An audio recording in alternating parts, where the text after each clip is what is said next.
gara barumsa waa'ee hafuura qulqulluu isa jedhutti baga dhuftanii.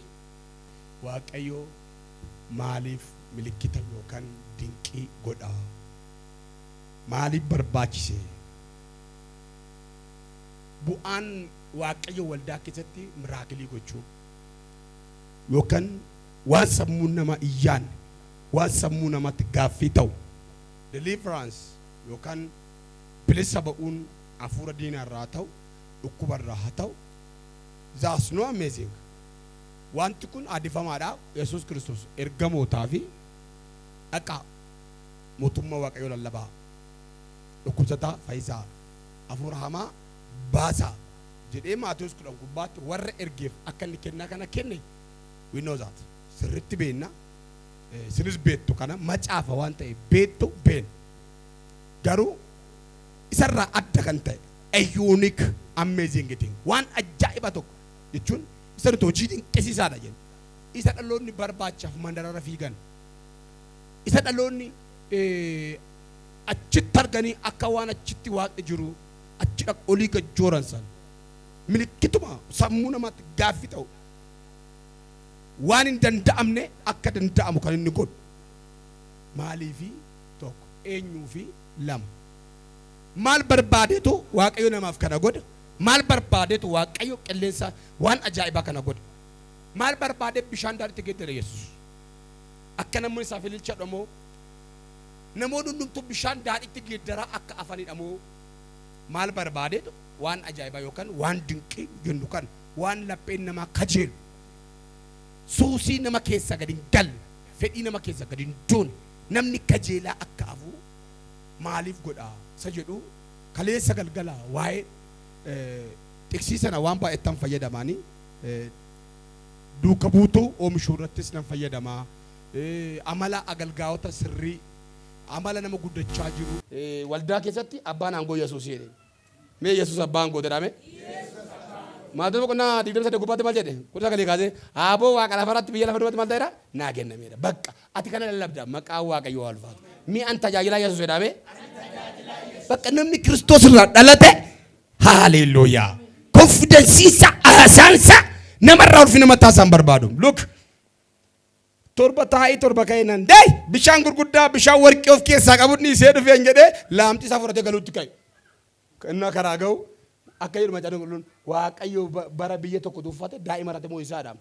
Hojjettoonni warra sana kurkuran namichi hodhaniin kaleessa daa'ima tokko ergaa sii dhufnaan didde ergaan kee fooyya'ee dhaan amma moo karaa kan sii dhufaa dhaan amma torba min dhagaa nyaadhu dhagaa baadhu siin jedhe otaniin kan kee kana dhagaa cabse siin jedhe hin cabsita moo cabsita nan cabsan. Ganama kana umni sagalee waaqa sirratti haa jabaatu. Abeet naan jedhi nameen jedhe umni sagalee waaqa sirratti haa jabaatu jedhe. Mina irratti haa jabaatudha. Karaa ga'anii deemee dhufanii laamtaan isaa dhufe. Amma maal godhu gooftaa hin jenneem. Ayi qaalaan dhiyoottuwaalinna qaallaa kee fawwasaachuu kamoot gurguraat hawattaachuu. Isuma duraan raawwatannaan egaa dura gooftaan maal jedhee ijoollennaan bishaan keessa torba bu'eenaan eeshedhe. Isa dura sila qaata fayyee galaam. Seebbisoo argas gabi. Dullumni hafuura waggaa baay'ee har'a maqaa abbaa koo sirraa haa ka'u.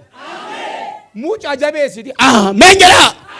Dullumni hafuura si harkatti qancaree yeroo jilbeeffattu mul'ata fakkeessee iyyummaa kasi dura kaa'u. Yeroo ati jilbeeffatte birciqoo shanjaasi dura kaa'ee garbuun kun hin dhumti laa torbeen jiru kasi jechisiisu haadha sirraa qancabee haa ta'u. Fiildumsaanii fayyuu qaba waan jedheef maal jedheeni taa'e kennan taa'e. Innaa ka'u maal ta'e jedhaa? Dhaqni isaa akka daa'imaa ta'edha. Hafuurri isaa akka kiristaanaaf gooftaa amanu jedhee michi baname basumaam waaqnas malee hin jiruum jedhe. Kun guutama furuu qulqulluu jalqabaati. Abbaan keenya tajaajilaa olee galannaa laamtee fuudhee fiigu. Sittaa darboo dheedhee. Elsaayi tabaaree ma furuu qulqulluu keessaa baare. Otoo Elsaayi na baare hin ta'a. Ta'a hafuura keessaa baare. Laamxaaniidha. Qeessaanitu laamxeedha. Hafuura isaaniitu hin laamxaan jedha. Ani hafuuraan si wajjin hin turree dheenim. Jaamaadhaam. Ani hafuuraan si wajjin hin turree. Yeroo ati dhattee iddoo sana uffata kana gootachisa waaltee dhuftu. Isuma yoo dhuguma dheeman kufamas. የመንፈስ ቅዱስ ምስጢር አልተገለጠልንም። ኦክሳንሳ ኦክሳና ፉር ቁልቁሉ ይገለፊ ከቋራ ከሰጠነቀ ወልተነስ ሪፍሮም ሳቋ ወጀር ገመታው ቆነሸኒ አናናሲፍ ሰቢራን mana waaqa keessa jiraatu. Oduu tokko bahe taappee waan dirqama kan jedhu baan abbaan barbaade qabeenya isaa hundumaa gurguree dhufee ergamoota dabalee jireenya ergamootaa jiraachuu danda'a. Jireenya ergamootaa jiraachuu danda'a jechuun immoo agalgaa'ii ta'aa dinqii taamira ittiin taa'achuu miti. Tokkummaadhaan jiraatu, wajjiniin kadhatu, wajjiniin nyaatu, tokkummaa afur qulqulluu wajjin hirmaatu kan marfan. Malee uummata dubbata agalgaa'ii ta'a miti. So anaanaasiif saphiraan gurgurataniit seexan dhufte keessa galtee maal jettiini qoy baqqaa gimmaasha isaa dhuuf kanneen dhaqnaa. Xuru amma amma xuru mana jiru gimmaasha dhuuf kanneen dhaqnaa. Dhuuf katan xuru amma yisirrii dhuma rakkoon qabu dhiifama qaban mayyuu. Dhuuf katan miti dhiifama qaban mayyuu. Dhaqan iddootti ni dhiifama dhabu sirriitti himamu. Amma giyaas hatee namoo nanne dhoksee namoo dhoksine ennuma saayin eessa turte jedhuun sana shakkee bakka gara dhugaatti deebi'u handa goggoree. Jedhee yeroo sun dafee sammuu naanneffachuu kun immoo gargaarsa fuura waaqayyoo malee hin ta'u. Amma boqquu dhiibdee nama ija bishaanii sodaattee waaqa ija biddaa dhattee gubachuu keera inni sun na'u.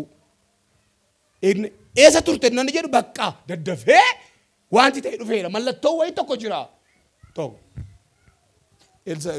Akkasumatti Pheexroos ammanumatti gurgurtaa nan jedhu eeggasum sammuun banameefi bakka irratti naqqaameera. Lakki irraa hambifnee irraa gooftaan tokko gorree laata. Finnu dhaqaa fidaa jedha malee du'aa jedha. Ilaa namni mallattoo afur qulqulluun guutamuu dhiisuu keenyaati kun. Amma duunutti, amma bannutti, amma waldaa keessaa lafa aarsaarraa buunutti, amma qeen keenya jeeqamutti waan hin guutamneef hafuura qulqulluu sanaan waan hin guutamneef. Yohaannis 20 dhaxxanii dubbistan lakkoofsa 22 erga akka booddeedhaam Yesuus. Duuka buutu bira dhaqeetu gogaa isaanii jiru. Gogaa isaanii jiru. Jedhanii hafuura qulqulluu fudhaa jedheeni jedha. Jedheeniit hafuura qulqulluu maal godhaa fudhaa jedheen. Kun mirkaneessa jireenya bara baraa fi kun mirkaneessa fudhaan jedhu kun hafuura tajaajilaa ta'uu hin taane hafuura mirkaneessa jireenya bara baraati. Maaliif jennaan kanaan dura Pheexroos meeqa akka kaade ofii kaadee namoota meeqa fuudhee laga qurxummii keessaa akka ture deebi'ee wanjala akkamii keessa Pheexroos akka ture billaa baate gurra akkamitti kutaa ture hin beektu. Namni kun waa'een hiika jireenya bara baraa hin galleef waan ta'eef dhufee hafuuratti baafate. Hoodha hafuura qulqulluu fudhaa jedheeni jedha. Erga hafuura qulqulluu fudhaa jedheeniidha booddee ganaa humna hafuura qulqulluu sattiin cubbuu mo'atan, humna hafuura qulqulluu sattiin seexana mo'atan, humna hafuura qulqulluu sattiin tajaajilanii hin kenneef garuu waa daangalameefira. Foon uffataa kan ta'e kamirratti hafuura isaa maal godhaa hin dhangalaasa. Hafuura isaa maal godha jedhaa hin dhangalaasa. Sana booddee namoonni cuuphaa baratu hin jedhu. Manguddoon abjootan hojiidha gosa hojiiti gosa harka waaqayyooti gosa tajaajilaati. Dargaggeetti dargaggoonni maal godhu mul'ata argu raajuu. Yohaannis egaa Eeliyaasin dura erganii jedhu qalbii dhiiraan arga inni jedhu sun maal maal jedhee nama ani ga'ee waaqayyooti darbuu hin danda'u. Ani bishaaninan isin cuuphaa. Inni ana booddeedhaan dhufu immoo maal godha? Hafuuraa fi abidda. Hafuurri ishin dura isin hin jedhedha. Ittiin mucummaa kan mirkaneeffanne. Isa Efeesiyoonii 4:31 isa guyyaa fayyina keessanii itti mallatteeffamtan hafuura qulqulluu maal godhina? Hin gaddisiisina jedhu sana erga mucummaa mirkaneeffatte deebitee mucaa hormaa ta'uudhaaf hin jilbeeffatiin erga dha booddee yeroo mucaa waaqayyoo ta'uu kee mirkaneeffatteedha booddee qaaboon tajaajilaa irreen tajaajilaa humni hafuura qulqulluu inni waa hojjetu sii dhufa. Goota waan tokko isinitti himamu. Humna ittiin jalqaba hafuura qulqulluudhaan guutamteen tajaajilatti bahuun kisaaraa sitti hima. Warruma ergamootaa, warruma akka Pheexroosaa, Yesuus Kiristoos waggaa 30 barateet waggaa 3 fi ji'a 6 maal godhee taa'ee miti gaafa cuuphaa cuuphamu hafuura qulqulluu irra bu'eera moo bu'e bu'ee irratti hafee dhugaa baameef hin kaanne deebi'ee hafuuricha bu'ee irratti hafuusaa argeeraadha. Amma isa kana immoo akka Pheexroos kun isuma ganaa gooftaa kaaduuf jiran kana isuma takka kaadan takka batabbatan kana ni seexanan baasu. Dhukkubsataan hin fayya. Dhufanii ergamoonni dhufanii dhamitiire gooftaa nuti maqaa keetiin Pheexroos irraa kopbii godhanii taayila garaagaraa kopbii godhanii nuti maqaa keetiin seexanan baafnee dhukkubsataa fayyisaa turre miti jennaan ani durumaan iyyuu Atub seexana isin hin baasin durayyuu erga baaftanis ani isin hin beeku. Naa hojjedha isin hin jenne isin hin erganne. Ani durumayyuu naa dhama isin hin jenne na biraa beekamtiin daniin.